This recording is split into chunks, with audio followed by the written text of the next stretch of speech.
आज हम देखने वाले रियल लाइफ एनिमे का एपिसोड नंबर 3। अगर इसके आगे के एपिसोड्स आपने नहीं देखे हैं तो वो हमारे चैनल पर मिल जाएंगे। और वीडियो को स्टार्ट करने से पहले अगर आपने सब्सक्राइब नहीं किया तो सब्सक्राइब करना बिल्कुल भी मत भूलना, क्योंकि मैं ऐसे ही आगे वीडियोस लाता रहता हूँ। तो चलिए बिना किसी देरी के स्टार्ट करते हैं इस एनिमे के एपिसोड नंबर 3 को। एपिसोड के स्टार्टिंग में हम यहाँ पर काइजाकी को देखते हैं, जो कि स्कूल में आ चुका होता है, जहाँ पर उसे एक लेटर भी मिलता है, जहाँ पर उस लेटर को खोलने के बाद उसे पता चलता है कि ये जरूर चिज़ुरू ने भेजा होगा, क्योंकि उस लेटर में पैसे रखे हुए होते हैं जो कि उसने लास्ट एपिसोड में उसे दिए थे। जिसके बाद वो क्लास में जाकर चिज़ुरू से बातचीत करता है और उसे वो लेटर दिखाते हुए कह रहा होता है कि आखिर ये सब क्या है। तो चिज़ुरू से बताती है कि मैंने जो कल तुमसे पैसे लिए थे वो मैं तुम्हें वापस लौटाना चाहती थी, लेकिन मैंने सोचा कि मैं किसी अलग तरीके से तुम्हें वापस पैसे दूं, तो मैंने कुछ अलग तरीके से तुम्हारे पैसे को वापस तुम्हें देना चाहा। जिस पर काइजाकी कहता है कि तुम्हें ये सब करने की कोई जरूरत नहीं थी। वैसे ये काफी फनी लग रहा था। और ये सारी चीजों को होते हुए यहाँ पर रियो देख रहा होता है, और जैसे ही काइजाकी उसके साइड से जा रहा होता है तब रियो भी उसकी तरफ देखकर स्माइल करता है, जिसे देखकर काइजाकी वहाँ से चला जाता है और मन में कह रहा होता है कि रियो ऐसा कुछ भी नहीं है जो कि तुम सोच रहे हो। जिसके बाद हम देखते हैं कि वापस से टेस्ट पेपर आ चुके होते हैं, जिसमें काइजाकी वापस से सभी सब्जेक्ट्स में फेल हो चुका होता है। जो देखकर काजुओमी होता है वो काफी गुस्से हो जाता है और वो काइजाकी कहता है कि मुझे लगा नहीं था कि तुम वापस से फेल हो जाओगे, लेकिन एना वैसे तुम भी फेल हो गई इसमें। जो सुनकर ये दोनों फिर से उसे स्माइल लेते हैं काफी अजीब तरीके से। जो देखकर काजुओमी वापस से काफी गुस्से हो जाता है और कहता है मैंने तुम लोगों को जो भी पढ़ा है वो सारा बेकार ही चला गया। और वहाँ पर रेन भी आ जाती है और आने के साथ कहती है क्या तुम फिर से फेल हो गए। तो काजुओमी बताता है कि जब मैं इन लोगों को कल पढ़ा रहा था तब ये लोग सिर्फ मुझे बार बार टोक रहे थे और तुम्हारे बारे में सारी चीजों को पूछ रहे थे, लेकिन जैसे ही काजुओमी सारी चीजों को बताने वाला होता है तभी काइजाकी उसे रोक लेता है और कहता है कि तुम्हें ऐसी चीजों को उसे बताने की कोई जरूरत नहीं है कि हम सब कल क्या बात कर रहे थे। अगर तुमने ऐसा किया तो यहाँ पर माहौल सारा ऑकवर्ड हो जाएगा।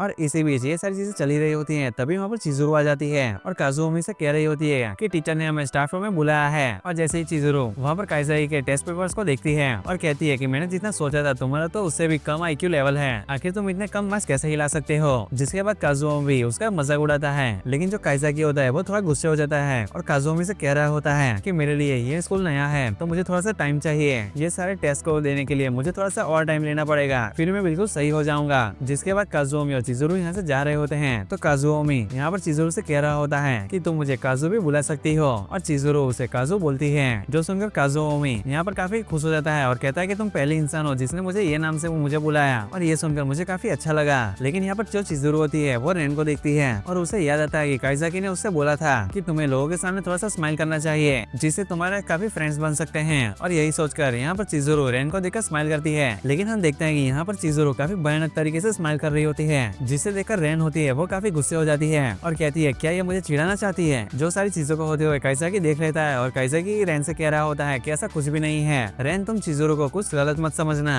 लेकिन फिर रेन कह रही होती है कि आखिर तुम्हें ऐसा क्यों लग रहा है, क्या तुमने चिज़ुरू की स्माइल देखी, कोई पर्सन ऐसा कैसे हो सकता है जिसे स्माइल करना भी ना आता हो। फिर हमें अगला सीन दिखा जाता है जहाँ पर ग्राउंड में सारे स्टूडेंट्स बैठे हुए होते हैं, क्योंकि उनका वहाँ पर फिजिकल टेस्ट होने वाला होता है, जहाँ पर सभी लोगों को बॉल फेंकने का टेस्ट होता है पहला, जहाँ पर वो जितने दूर तक बॉल को फेंकेंगे उसको नापा जाएगा। जिसके बाद कुछ बच्चे आते हैं और बॉल को फेंकते हैं, जिनके मीटर्स वगैरह भी नापे जाते हैं। उसके बाद काजुओमी का नंबर आता है जो अपना पूरा जोर लगाकर बॉल को फेंकता है, लेकिन उसकी बॉल थोड़ी दूर जाकर ही गिर जाती है। और हम यहाँ पर देखते हैं कि काजुओमी यहाँ पर थोड़ा सा नाराज हो जाता है, जो देखकर उसका टीचर कहता है कि काजुओमी तुम्हें पढ़ाई छोड़कर थोड़े और चीजों में भी ध्यान देना चाहिए, तुम्हारी फिटनेस बिल्कुल भी सही नहीं है। जहाँ पर काजुओमी अपने टीचर से कहता है कि आपको पता तो है मैं फिजिकल चीजों में बिल्कुल अच्छा नहीं हूँ। जहाँ पर काइजाकी उसे देखकर कह रहा होता है कि अच्छा जो हमारा CR है वो हर चीज में अच्छा तो नहीं है, और ऐसे ही उसका मजाक उड़ा रहा होता है। जिसके बाद काइजाकी का नंबर आता है बॉल फेंकने के लिए, और काइजाकी यहाँ पर सोच रहा होता है कि अब इन छोटे बच्चों को लेसन देने का वक्त आ गया है। और काइजाकी यहाँ पर काफी जोश में बॉल फेंकने जा ही रहा होता है, तभी उसके कंधे में मोच आती है और उसका बॉल वहीं पर गिर जाता है। और वो कहता है कि आखिर मेरे कंधे में इतना दर्द क्यों हो रहा है, जिस वजह से उसका स्कोर काजुओमी से भी कम हो जाता है। काजुओमी ने यहाँ पर 2 मीटर दूर बॉल फेंकी थी, लेकिन काइजाकी यहाँ पर सिर्फ 1 ही मीटर फेंक पाता है। जो देखकर काजुओमी यहाँ पर काइजाकी से कह रहा होता है कि तुम्हें जो अपना मुंह है वो बंद ही रखना चाहिए, क्योंकि तुम खुद स्पोर्ट्स में मेरे से भी ज्यादा बेकार हो।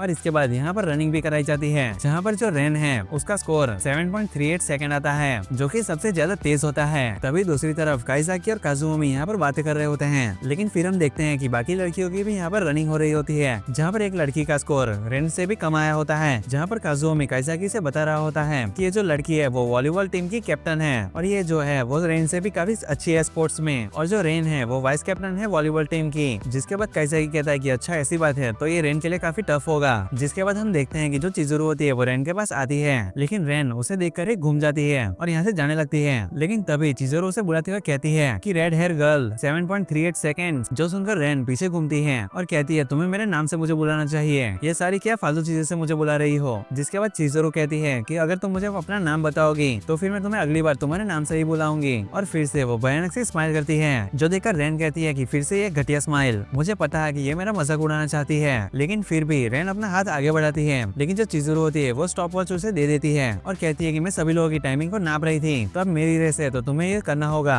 और फिर हम यहाँ पर रियो और काइजाकी को देखते हैं, जहाँ पर काइजाकी रियो के मार्क्स लेता है और कहता है कि तुमने फिर से वही एग्जैक्ट एवरेज मार्क्स स्कोर किए हैं, आखिर तुम ये कैसे कर लेते हो। तो रियो कहता है कि तुम भूल रहे हो, मैं पिछले 1 साल से स्कूल में आ रहा हूँ, तो मेरे लिए ये बिल्कुल आसान है। तो रियो कहता है कि तुम थोड़ा सा अपने ऊपर ध्यान दो, क्योंकि तुम्हारी बॉडी चाहे 17 ईयर्स की हो, लेकिन जो तुम्हारी एज है वो अभी भी 27 की ही है, और तुम्हारी फिजिकल एबिलिटी भी अभी 27 की ही है। जो सुनकर काइजाकी कहता है कि 27 इतना भी ओल्ड नहीं है जितना कि तुम कह रहे हो। फिर हम देखते हैं कि यहाँ पर काइजाकी रेस स्टार्ट होती है, जहाँ पर काइजाकी रेस के स्टार्ट होते ही सबके आगे होता है और कहता है कि इस रेस में मेरे आगे कोई भी नहीं है, मैं आराम से इस रेस को जीत जाऊंगा। तभी उसका पैर लड़खड़ाता है और वो नीचे गिर जाता है और उसे काफी चोट भी लग जाती है। फिर हमें स्कूल के नेक्स्ट डे को दिखाया जाता है, जहाँ पर काइजाकी चिज़ुरू को स्कूल जाते हुए देख रहा होता है और वो उसके पास चला जाता है और उससे बात करने का ट्राई कर रहा होता है। और वो चिज़ुरू से पूछ रहा होता है क्या तुम अकेली जा रही हो, तुम्हारे साथ कोई आता नहीं है क्या। तो वो कहती है कि नहीं, मैं हमेशा अकेले ही आती हूँ। तो काइजाकी कहता है कि कोई बात नहीं, मैं भी अकेला ही आता हूँ। जो सुनकर चिज़ुरू कहती है कि तुम ट्रांसफर स्टूडेंट हो, ये तुम्हारे लिए आम बात है, लेकिन मेरे को तो यहाँ पर आते हुए काफी टाइम हो गया है, फिर भी मैं अकेले ही आती हूँ। फिर वो कहती है क्या तुम्हारी चोट अभी तक ठीक नहीं हुई। तो काइजाकी कहता है कि नहीं, अभी तक ठीक तो नहीं हुई। तो चिज़ुरू कहती है ये काफी अजीब बात है, तुम्हारी एज के हिसाब से ये अभी तक तो ठीक होने जानी चाहिए थी, लेकिन तुम्हारी जो चोट है वो काफी टाइम ले रही है ठीक होने में। तो काइजाकी ये सारी चीजों को देखते हुए काफी परेशान होता है और कहता है कि नहीं, ऐसा कुछ भी नहीं है। जिसके बाद ये दोनों स्कूल पर पहुंच जाते हैं, जहाँ पर काइजाकी और चिज़ुरू को यहाँ पर बात करते हुए रेन देख लेती है और वो नोटिस करती है कि जो चिज़ुरू है वो बिल्कुल नॉर्मल पर्सन की तरह स्माइल कर रही होती है, जो देखकर वो काफी शॉक होती है और मन में ही सोच रही होती है कि बिल्कुल नॉर्मल स्माइल कर रही है, लेकिन जब वो मेरे साथ होती है तब वो मुझे इतनी क्रीपी स्माइल क्यों देती है। और यहाँ पर चिज़ुरू रेन को देखकर कहती है कि गुड मॉर्निंग रेन, और फिर से उसे वो क्रीपी स्माइल दिखाती है, जो देखकर रेन कहती है कि नहीं, फिर से नहीं, यही इसकी भयानक स्माइल। और कहती है कि मैं समझ गई, ये बाकी लोगों के साथ नॉर्मल स्माइल करती है, लेकिन लड़कियों के साथ बिल्कुल ऐसा ही बात करती है ये, और अपनी सड़ी हुई स्माइल ही दिखाती है। और फिर से हमें यहाँ पर रियो को दिखाया जाता है, जो कि यहाँ पर अपनी कुछ रिपोर्ट्स को लिख रहा होता है, जिसमें वो काइजाकी के जो इवेंट्स हैं, मतलब कि स्कूल में जो जो चीजें उसने की है वो सारी चीजों को वो लिख रहा है, जिसमें वो लिख रहा होता है कि आज भी कुछ स्पेशल नहीं हुआ,